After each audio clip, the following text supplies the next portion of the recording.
Добре дошли на музикалния празник "Отворени врати", организиран от Национално музикално училище "Любомир Пивков", като подарък за децата от столичните детски градини и техните родители, преподаватели и, разбира се, баби и дядовци. Благодарим ви, че приехте нашата покана и сега сте тук, за да се порадваме на децата, които учат в това най-прекрасно училище, в което, освен четенето и писането, децата откриват и магията на музика.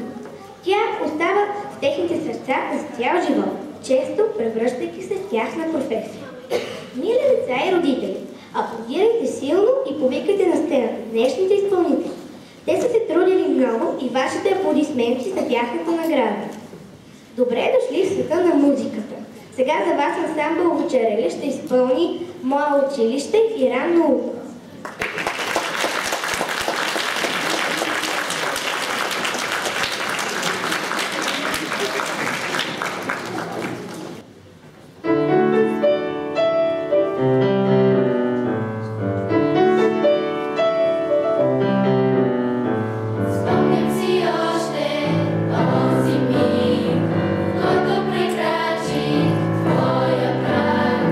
Свете в ръката, свете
инструмент, след като чуем Татяна Докева, която е само първи клас, но сега ще ни запознае с клоуните, нарисувани с звуци от Дмитрий Кавалевски.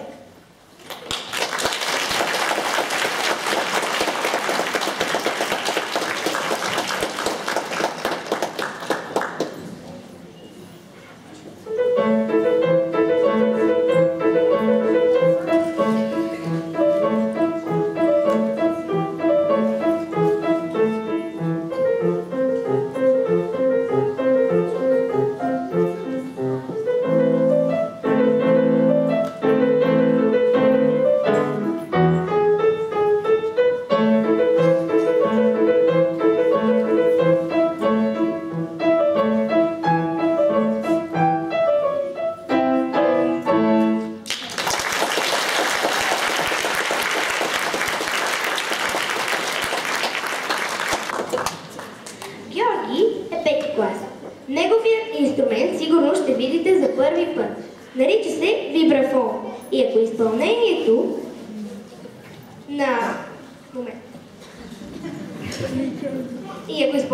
на рояла ни отведе в цирка при клоуните, сега Георги ще ни покаже как танцуват калинките. Танц на калинката. Акомпанира Себастиан.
Забелязахте, че Георги не беше сам на сцената. Имаше си помощник, Себастиан. Такава приятелска подкрепа се нарича акомпанимент. Благодарение на това можем по-добре да разберем характера на музикалното произведение и да се насладим на чудните звуци, които излизат от майсторските ръце на изпълнителите.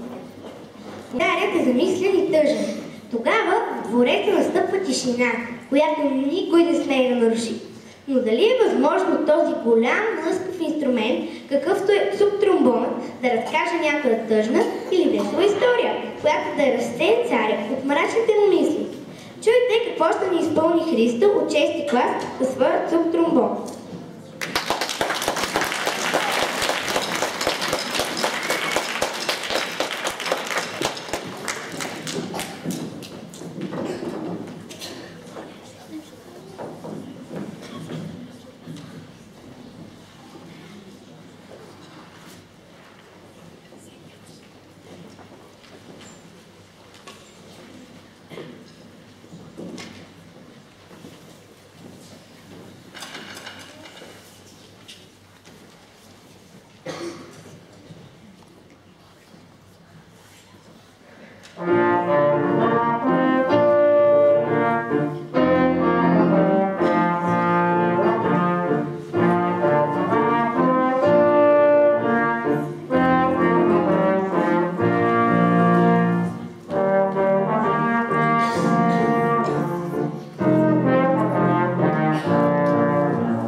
Цигулка се свири слух, който гали струните. Понякога скача по тях и дори ги удря, а понякога пръстите на цигуларите ги подръпват, пощипват, сякаш ги гаделичкат.